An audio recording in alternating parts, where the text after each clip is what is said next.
A lot of people say that I'm too young for prostate cancer. If you don't deal with it, then you should fear it. My dad was 48 years old and he died by suicide. A man doesn't talk about this. This is a Wood TV special presentation, Close Cut Conversation. Now, here's Community Affairs Director Casey Jones. Thanks for joining us.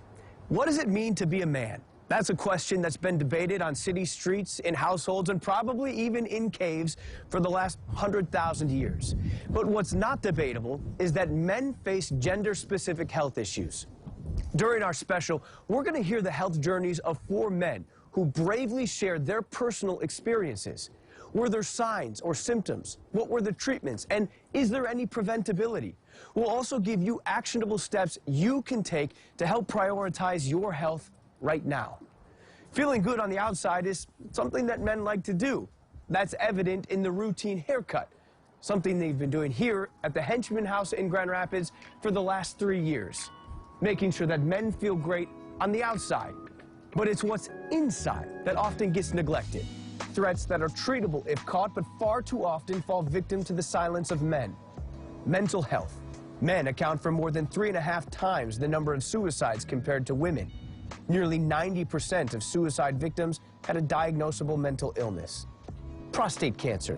1 in 7 in West Michigan will be diagnosed in their lifetime. Survival odds increase dramatically if caught early. Diabetes. It's the 6th leading cause of death for men. Left untreated, it contributes to a long list of other health problems.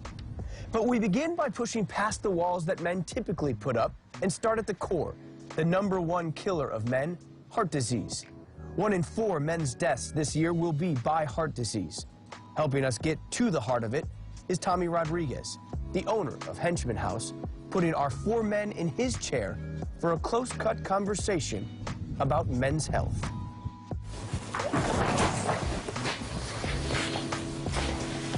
So, what's your story? So, December 4th, 2019, I died. I was out in Holland that day, and I'm coming back on 84th Street / Byron Avenue. When I pulled up to the stoplight in Byron Center, I put it into park. I had the window down. The lady 2 cars behind, she came up to me and she checked my pulse, and I didn't have a pulse. The fire captain, which was less than a block away, was leaving at that time, pulled up behind all of the commotion going on. They pulled me out, put me on the grass. She did chest compressions, and then he got the defibrillator, which the crazy thing is they had received this defibrillator 2 days prior to this happening. They shocked me, and then within 6 minutes they had to shock me again. They had to put me in medical coma, a medically induced coma. So Incredible. yeah. Well, do you feel lucky? Yeah, I feel incredibly lucky, and blessed as well, but very incredibly lucky because, yeah, I've got a lot to live for. Do you think there's anything you could have done to prevent that day from happening? Wow. I don't know if all guys are like it, but I know that a lot of guys, they just like, we don't need doctors, we don't want to go to the doctor, they're anti-doctor. So to be honest, if I was going to a doctor, normal care, having normal checkups, that's possible that I might have been able to avoid it. Mm-hmm. What I have is, it's called cardiomyopathy, and it's a weakening of the heart or heart muscles, and basically my heart, instead of being a muscle that's, contracting, fully contracting, mine was contracting about 15%. I mean, I'm a miracle.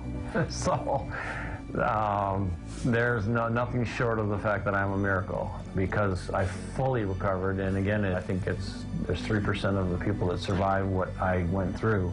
I mean, men's heart health is I mean, I guess I was educated because it's a thing, it's a real thing. Let me hand you the mirror here. So, John, how do you feel? look good, feeling good. Yeah, I honestly, I feel incredibly blessed.